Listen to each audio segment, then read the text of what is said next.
Hello, my name is Jordyn Roney, and today I'm going to be doing my lightning talk on a look into Defiance with Claude McKay, and specifically looking at his poem, If We Must Die. I will be discussing how historical context and a literary analysis can be used to see what message McKay was trying to convey. So I'm going to start off with a little bit of historical context and background on Claude McKay. According to the Norton anthology Nation, Race, and Language, Claude McKay was born in Sunnyvale, Clarendon Parish, Jamaica in 1890, where he was one of the first poets who wrote poems in Jamaican English and inspired many more African Caribbeans to do so in the future. It was for his poetry that he won an award that let him travel to the United States to study at Alabama's Tuskegee Institution and at Kansas State College, and after he graduated, he moved to Harlem in 1914.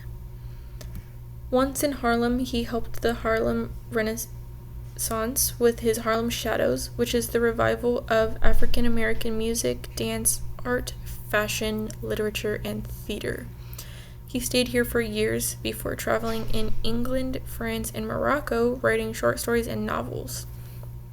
It was also in Harlem that he started writing his poems in standard English instead of Jamaica. His poem, If We Must Die, according to the Norton Anthology, was written in response to the anti-black riots and mob attacks in 1919. This poem became well known during World War II when Winston Churchill read it, quote, without attribution, end quote. McKay died in 1948 in Chicago, where he taught for years in a Catholic youth organization.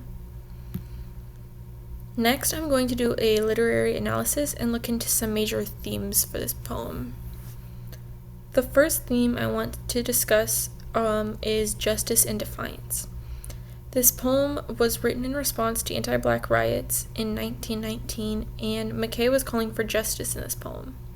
He asks that if they must die, that they die with justice instead of hunted.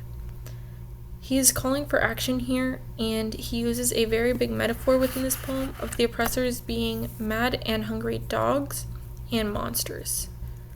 This is a show of defiance and injustice as they fight against what their oppressors wish to do to them. My next theme is power. McKay is using this power as a sort of war cry for people to take their power back from their oppressors. He asks them to be brave and noble and to fight with dignity. He uses another metaphor at the beginning of the poem, referring to the oppressed as trapped hogs and telling them to fight back and to not let themselves be killed this way.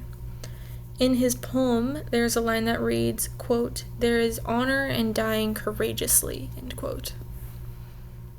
The last theme I want to talk about is unity. McKay is calling for people to come together to fight against these injustices. He wants everyone to band together, and he continuously uses the words we and us to symbolize a group or a team. He implies the loss of humanity on both sides, saying that they are in danger of being treated like animals while their oppressors are acting like mad dogs. Next, I'm going to go a little bit more into depth with an analysis on this poem and look into what figurative choices he made. So, I already spoke a little bit about the metaphors within this poem, but they are a big part of this because of how he has made both sides almost animalistic in nature, symbolizing the loss of humanity that has occurred with these riots and mob attacks, and also on the other side for not taking a stand and allowing themselves to be treated like animals. He also used a lot of alliteration in this poem, with words like hogs, hunted, and hungry, all appearing very close together. By doing this, McKay underlines how the oppressed are treated as less than human, but also how the oppressors are acting like hungry dogs hunting prey.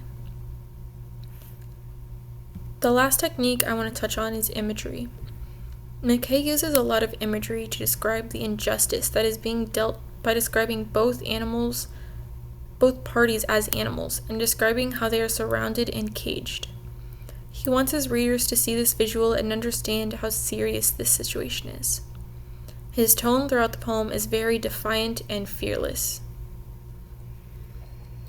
Thank you so much for listening to my lightning talk today. I think that Claude McKay does a wonderful job in this poem of describing how it was for African Americans during this time, and he tried to rally them in this poem into taking a stand against this prejudice.